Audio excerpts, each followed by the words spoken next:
అందరికీ నమస్కారం. నేను Swaroopa Potlapalli. Welcome to iDream. ప్రభుత్వ స్థలాలు, చెరువులు, కుంటలను ఆక్రమించి నిర్మించిన ఇళ్లను కూల్చివేస్తున్న హైడ్రా కమిషనర్ రంగనాథ్ గారి ఇల్లు బఫర్ జోన్ లోనే ఉందా? ఈ మధ్య ఈ వార్త ట్రెండింగ్ లోకి వచ్చింది. అయితే తన ఇల్లు బఫర్ జోన్ లో లేదు అని ఆయన ఆధారాలతో సహా చూపించారు. దిగువ ప్రాంతంలో నా ఒక దాదాపు 300 మా నాన్నగారు కట్టిన కూడా ఎప్పుడో 1980లో కట్టారు. ఆ ఇంట్లోనే మా ఫాదర్ తోటి మేమంతా ఉంటున్నాం. ఇప్పటికి 44 ఏళ్ళ నుంచి ఉంటున్నాం.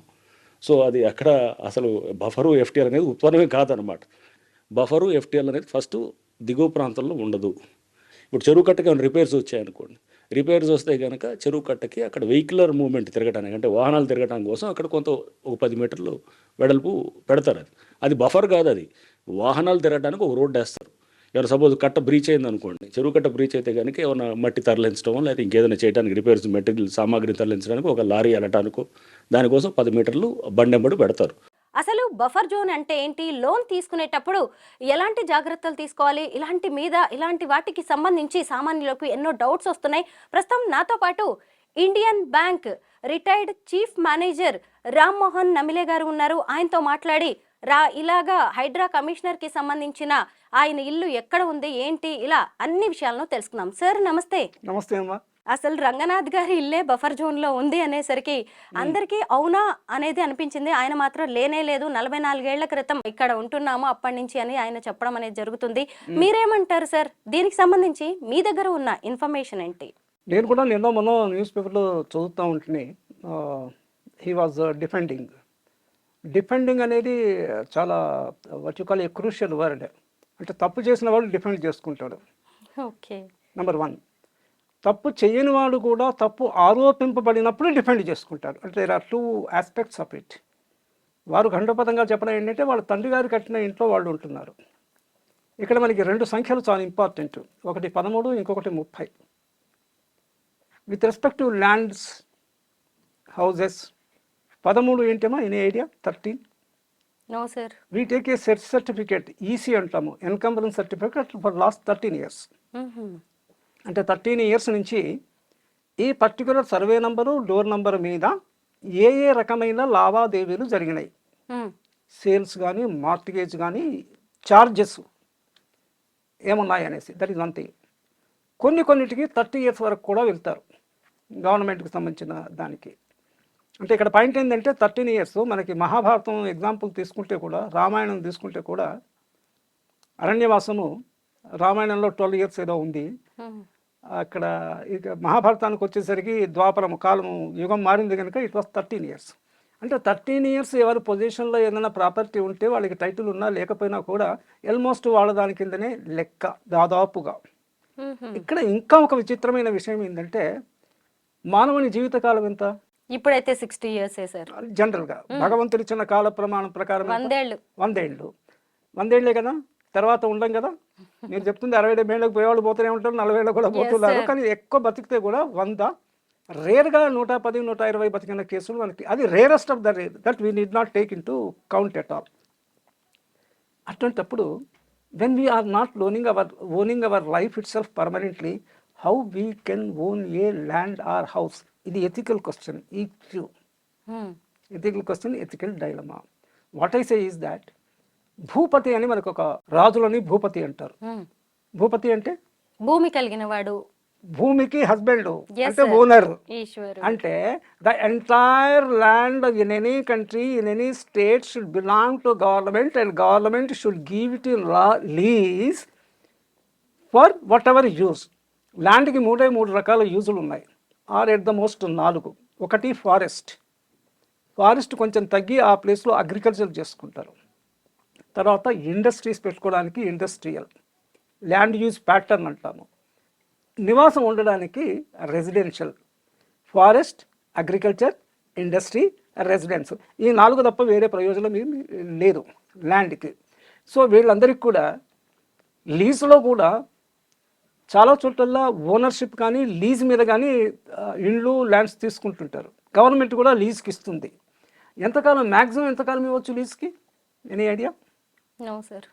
చాలా సార్లు 100 ఏళ్ళు, 99 ఏళ్ళు. 99 ఏండ్లే, 100 కాదు. ఓకే ఆ సార్. 99 ఎందుకు వచ్చి ఉండొచ్చు? మనం కామన్ సెన్స్ తో మాట్లాడితే మనిషి ఆయుష్ ప్రమాణం 100 ఏళ్ళు కాబట్టి ఆహా. ఓ 1 ఇయర్ బిఫోరు 99 ఇక అప్పటికి ఎట్లాగో వాడు చచ్చిపోతాడు అన్నది. అంటే ఊరికి ఇది ఒక రకమైన visualisation. 99 years is the maximum lease. Minimum 2-3 years కూడా ఉండొచ్చు, కానీ 11 years, 33 years and then 99 or in between ఎన్నేళ్ళకైనా కూడా లీజ్కి ఉండొచ్చు. మనము ఫస్ట్ ఎర్రింగ్ స్టెప్ ఏంటంటే ఈ ఓనర్షిప్తోనే నేను కొనుక్కోవచ్చు, మా పిల్లలకి ఇవ్వచ్చు, పిల్లలు ఈ ఇంతే సంగతి. వాళ్ళ తర్వాత వాళ్ళు అమ్ముకోలేసి వాళ్ళు బిచ్చగాడు అవ్వచ్చు, అది వేరే సంగతి. కానీ ఓనర్షిప్ కాన్సెప్టే బేసికల్గా wrong. This is the fundamental thing but we need to understand. ఇక్కడ ఇంకో చమత్కారం ఉంది. చాలామంది సిటీలో హైదరాబాద్ ఎగ్జాంపుల్ తీసుకుంటే ఏదో ప్లాటో ల్యాండో కొంటారు, ఆ కొన్నవాడు చనిపోతాడు, వాళ్ళకి ఫ్యామిలీ మెంబర్స్కి ఇన్ఫర్మేషన్ తెలిసి ఉండకపోవచ్చు. నెంబర్ 1. తెలిస్తే వాళ్ళు తీసుకుంటారనేసి ఈయన లైఫ్ టైంలో వాళ్ళకి చెప్పి ఉండకపోవచ్చు. ఇవన్నీ రేర్ కేసెస్, కానీ ఇవి జరుగుతాయి. ఒకప్పుడు ఒక పెద్ద ఆయన, ఇప్పుడు హీఈస్ నాట్ దేర్, ఆయన ఇదే పని చేసేవాడు. ఎక్కడ ఖాళీగా ఉంటే అది చూడడము, రెవెన్యూ రికార్డ్స్లోకి వెళ్ళి అది ఎవరి పేరులో ఉందని తెలుసుకోవడము, వాళ్ళని అప్రోచ్ అవ్వడము, వాళ్ళ అబ్రాడ్లో ఉన్నారా ఇక్కడ ఉన్నారనో వాళ్ళకి ఎంతో కొంత డబ్బులు ఇచ్చేసి ఆయన అక్వైర్ చేయడము. ఆ రకంగా కూడా పీపుల్ బికేమ్ రిచ్. అంటే వితౌట్ డూయింగ్, అంటే కొంచెం బుర్ర ఉపయోగించి ఎథిక్స్ పక్కన పెట్టి గో ఆన్ డూయింగ్. ఇంకా కొంచెం రౌడీజం వాళ్ళు ఏంటంటే ఖాళీ ఉందంటే వీళ్ళు గుడిసెనో ఇల్లు కట్టేస్తాడు. ఎవరైనా క్లెయిమ్కి వస్తే వాని క్లెయిమ్ సరి అయిందని తెలిస్తే వానికి ఎంతో కొంత ఇస్తారు. క్లెయిమ్ సరిగ్గా కాదంటే వాడిని వాళ్ళ పద్ధతిలో, మనం పోలీస్ లాంగ్వేజ్లో 3rd డిగ్రీ ట్రీట్మెంట్ అంటాము, TDT, third degree treatment. So ఇది బ్యాక్గ్రౌండ్. ఇప్పుడు ఈ అర్బన్ ఏరియాస్లో, పర్టికులర్లీ మెట్రోపాలిటన్ సిటీస్లో ఇంచుకి ల్యాండ్కి చాలా విలువ పెరిగి ఎన్క్రోచ్మెంట్ అనే పదం, పీపుల్ ఆర్ ఎంక్రోచింగ్ ఇట్. చెరువు అయితే అయింది, నీళ్లు కొంతవరకే ఉన్నాయి కదా, ఈ సైడ్ నేను కట్టుకుంటా, అడిగినప్పుడు చూద్దాంలే అని దాటవేద్దాంలో.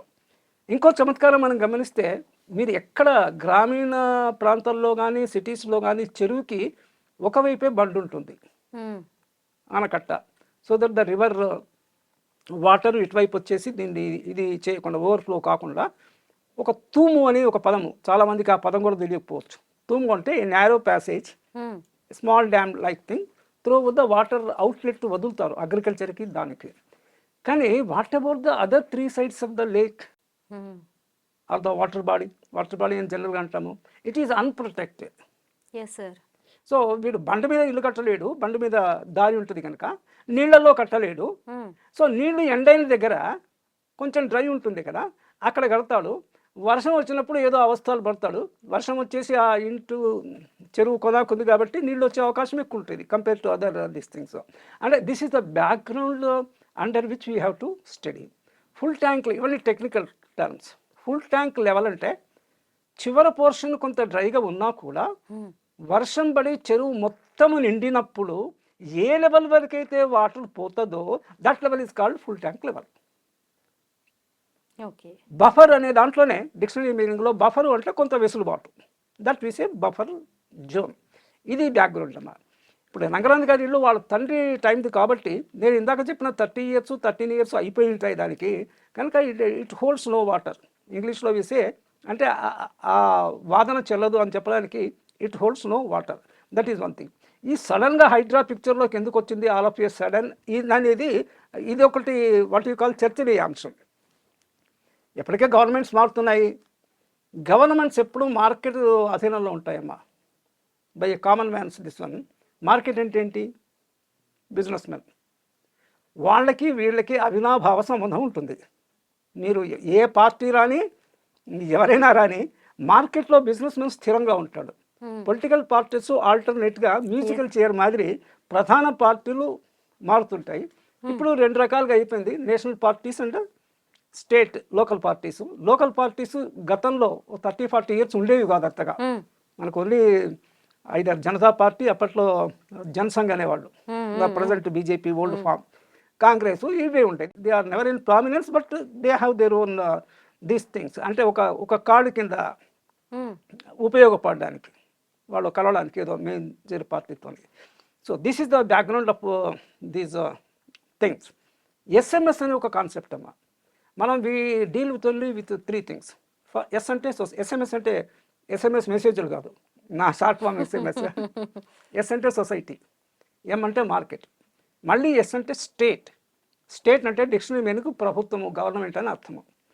సొసైటీలో అందరూ ఉంటారు, ఇంక్లూడింగ్ గవర్నమెంట్. అంటే ఇండివిజువల్స్ అంతా, ఇండివిజువల్స్ ఫ్యామిలీస్ అంతా సొసైటీలో ఉంటారు. మార్కెట్లో అందరూ ఉండరు. అందరూ ఎవరు ఉంటారంటే కన్జ్యూమర్ రూపంలో ఉంటారు. ప్రతి ఒక్కరు బియ్యం కొనుక్కోవాలి కదా, తినడానికి బట్టలు కొనుక్కోవాలి కదా, ఆ లెవెల్లో ఉంటారు. కానీ అమ్మేవాళ్ళు, ప్రొడ్యూస్ చేసేవాళ్ళు తక్కువ ఉంటారు. So they make a lot of money. Industry పెట్టి కానీ, పెద్ద పెద్ద అగ్రికల్చర్ కానీ వాట్ ఎవర్ చేసి they earn a lot of money. వాళ్ళ బిజినెస్ ఇంట్రెస్ట్ను కాపాడుకోవడానికి they will be hand in glue with the government irrespective of party. ఆ మధ్యలో ఆ కాంట్రవర్సీ కూడా వచ్చింది. పొలిటికల్ కార్డ్స్ ఏదో అన్నారు, అంటే డొనేషన్స్ పొలిటికల్ పార్టీస్కి ఇవ్వడము, దాని మీద కూడా కొంత రభస మీడియాలో. This is the background under which we are working. ఎన్నో ఇంకొకటి రెగ్యులరైజేషన్ అనే ఒక కాన్సెప్ట్. అంటే ఎంత హీనమైన పద్ధతి ఉంటుంది మనదంటే, తప్పు చేయడానికి అవకాశం ఇస్తాము, దొంగను దొంగలించడానికి టైం ఇచ్చి దొంగతనం చేసి వాళ్ళు వెళ్తున్నప్పుడు దొంగ దొంగ అని అరుస్తాము. లేకపోతే అక్కడ చెక్ చేసి దొంగతనం చేసినా కూడా సగం నాకు ఇవ్వు అంటాము, వానికి అలో చేసి. అలాగే వై రెగ్యులరైజేషన్? పర్మిషన్ లేకుండా ఇల్లు కట్టనిచ్చావు, మున్సిపల్ ఉద్యోగులు నిద్రపోతున్నారు, వాళ్ళ మీద ప్రవర్తన నియమావళి, సర్వీస్ కండిషన్స్ ఏమి ఉండవు. They will sleep. కడుతున్న ప్లేస్కు వచ్చి తిరుగుతారు వాళ్ళ ఏరియాలో, వచ్చే 1000 2000 వాట్ ఎవర్ వాళ్ళ కెపాసిటీ, బార్గెనింగ్ దీన్ని బట్టి తీసుకొని పోవడము, కళ్ళు మూసుకొని ఉండడము. చాలా రోజులైన తర్వాత గవర్నమెంట్కి ఇన్కమ్ తక్కువ ఉన్నప్పుడు ఏదో ఒక పద్ధతిలో ఇన్కమ్ రాబెట్టుకోవడానికి ఈ రెగ్యులరైజేషన్ ఒక స్కీమ్. ల్యాండ్కి గజానికింత, ఇంటికి ఎస్ఎఫ్టీకింత అనేది దే యూస్ టు రెగ్యులరైజ్. ఇది చాలా రోజులు జరిగింది. ఇక అది నెవర్ ఎండింగ్ ప్రాసెస్.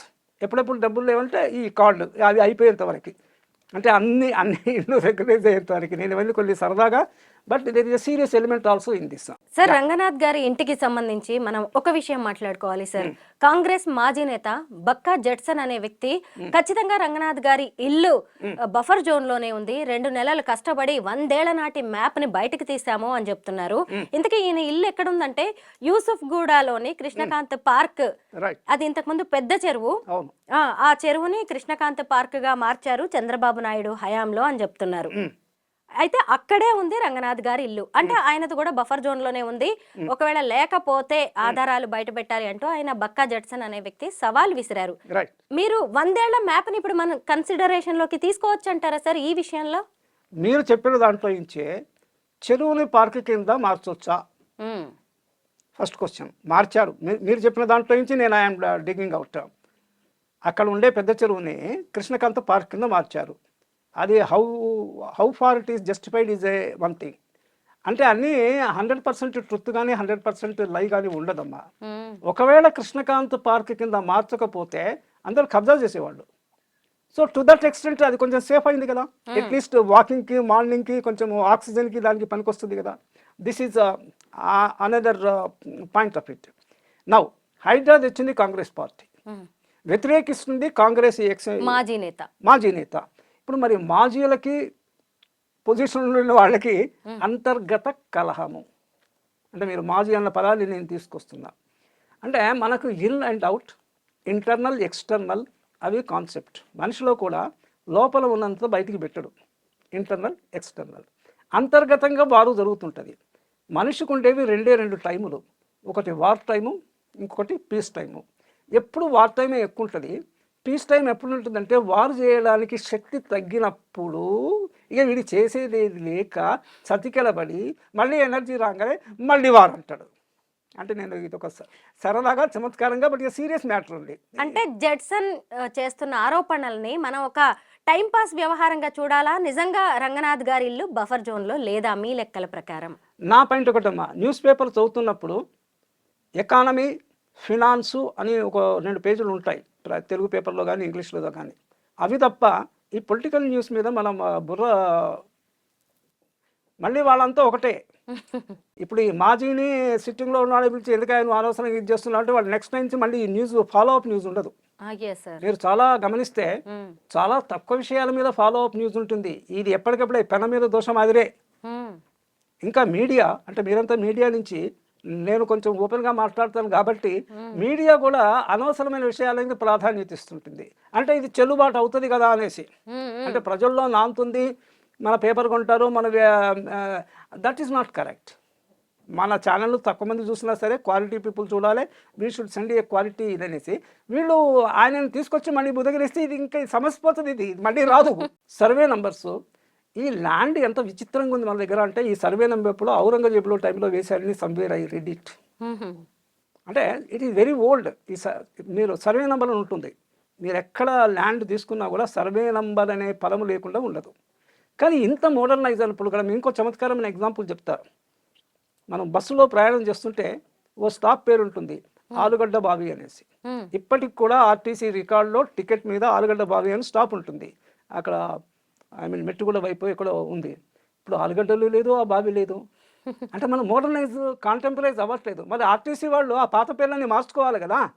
ఇప్పుడు ఏదైతే ల్యాండ్ మార్క్ అక్కడ ఉందో they have to shift it. No అంటే అది హిస్టరీ, దాన్ని అలాగే ఉంచాలి అనేది కూడా ఒక రీజన్ అయి ఉండాలి sir. History only to the extent of relevant in the present we should have it. ఈ హెరిటేజ్ బిల్డింగ్స్ కూడా అంతే.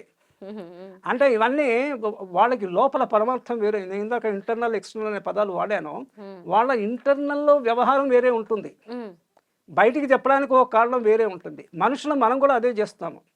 అయితే దేవుడు మనకు ప్రకృతిలోనూ కూడా మనకి అబద్ధం ఆడే వెసులుబాటు కల్పించాడు, కానీ మనం దాన్ని దురుపయోగం చేస్తున్నాం.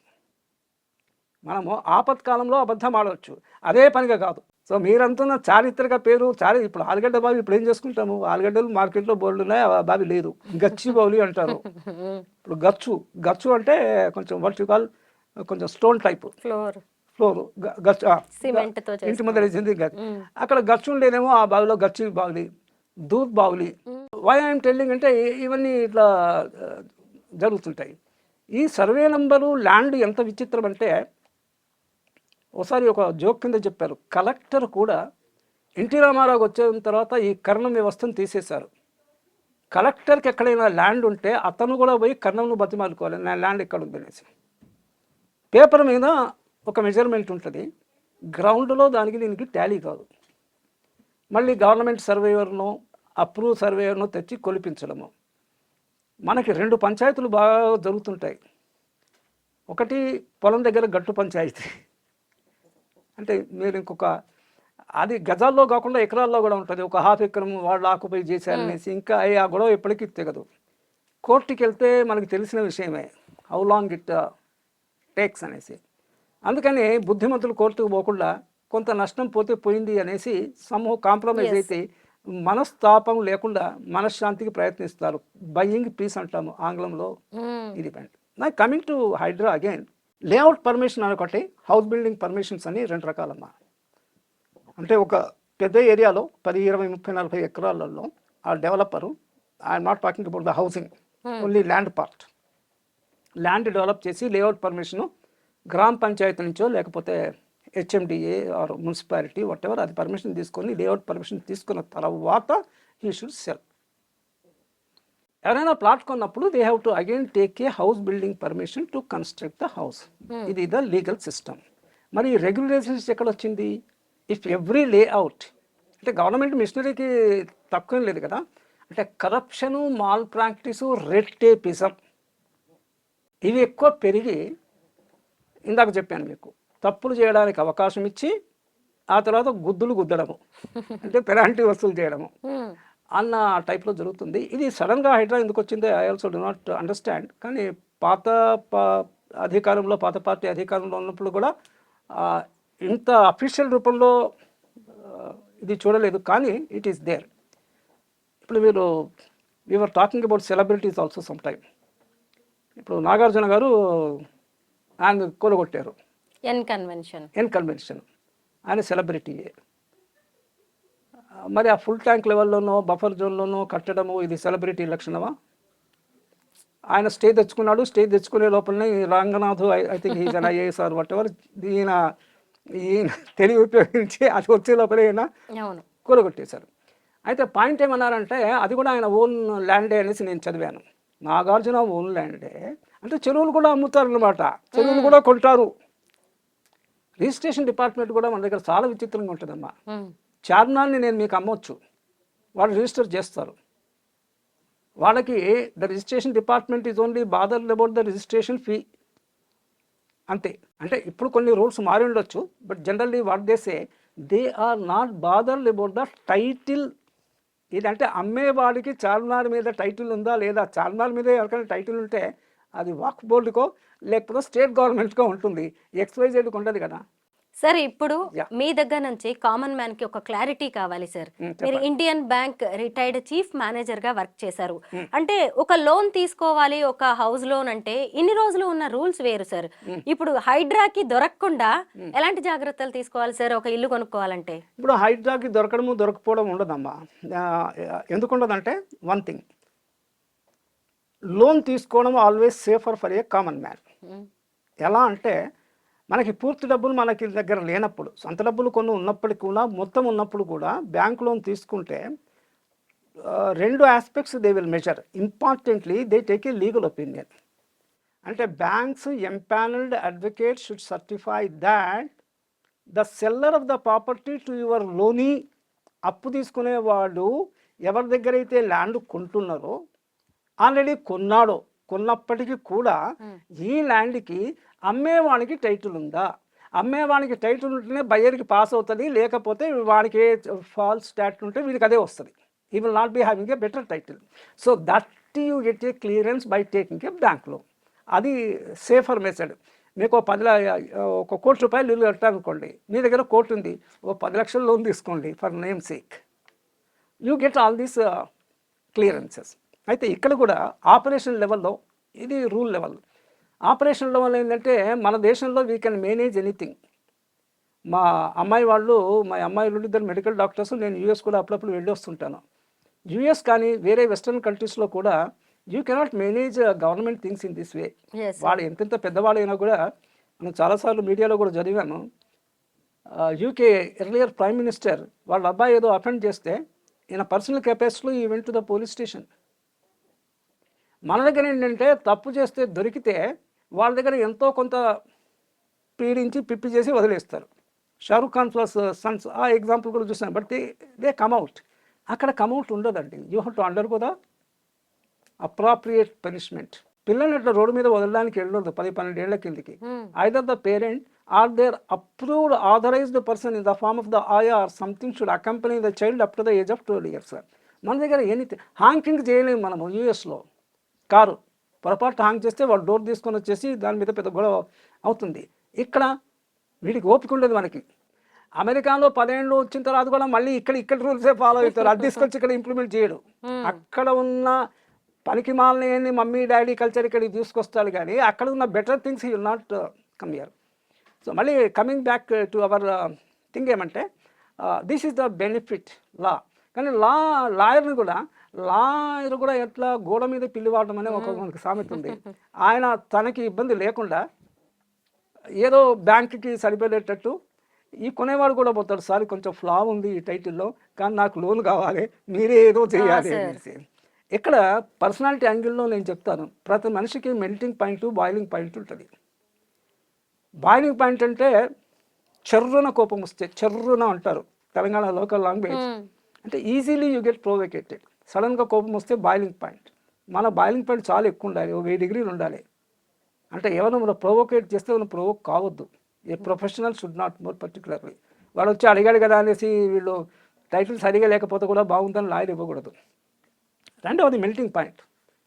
ఆ లాయర్ చుట్టూ 20 సార్లు తిరిగాడు వాడు. ఎక్కడో దగ్గర మొహమ్మద్ గజని 18 సార్లు దండెత్తాడు. వీడు 10 సార్లు బతుంటే పొలి 7 అనేసి ఏదో అటు ఇటు కాకుండా ఇస్తారు. వీళ్ళు ఇంటర్ప్రిటేషన్ వాళ్ళకి నచ్చినట్టు బ్యాంకర్ చేసుకుంటాడు. ఈ అంతా ఒకటే. వాళ్ళకి ఏంటంటే బ్యాంకుకి లోన్ ఇవ్వాలా, ఇంట్రెస్ట్ రావాలి కదా, that is their interest, not money interest, rate interest కాదు, వాళ్ళ ఇంట్రెస్ట్ రావడం. సో బట్ అయినా కూడా but fairly it is correct. Legal opinion మరి అంత దారుణంగా ఏమి ఉండదు. That is the thing. ఇప్పుడు ఎలాగో బ్యాంకర్స్ కూడా జాగ్రత్త పడుతున్నారు కాబట్టి వాళ్ళు కూడా కొంత సజెషన్స్ ఇస్తారు మనకి. సజెషన్ కాదమ్మా, వాళ్ళు జాగ్రత్త పడతారు, అంతవరకు కరెక్టే. అంటే ఇంకొకసారి మనకి ఏదైనా మనకి బాడీలో ఒక goose bump is a different thing. కానీ ఒకసారి సడన్ ఇదవుతుంది, సడన్ కాషన్లోకి వస్తాడు, నిద్రావస్థలో నుంచి జాగృతావస్థలోకి వస్తారు బ్యాంకర్స్ కూడా. ఒకసారి వాళ్ళ పాత లోన్స్ కూడా వెరిఫై చేసుకుంటారు వాళ్ళు. ఎక్కడైనా కూడా మనం ఫుల్ ట్యాంక్ లెవెల్లో లోన్ ఇచ్చామా, లాయర్ ఎవరు, they may depanel him. Full tank లెవెల్లో ఉన్న దానికి clear title, clear legal opinion ఇస్తే they may depanel, that is possible, number 1. So this is the thing. అయితే ఇక్కడ 2 విషయాలు ఉన్నాయన్న. ఒకటి, ఫుల్ ట్యాంక్ లెవెల్లో కట్టినప్పటికి కూడా మున్సిపల్ డిపార్ట్మెంట్ కానీ గ్రామ పంచాయత్ కానీ పర్మిషన్ ఇచ్చిందా అనేది ఒక ప్రశ్న. పర్మిషన్ ఇస్తే హైడ్రా మానవతా కోణం నుంచి they should not destroy them, వాటిని తీసేయకూడదు.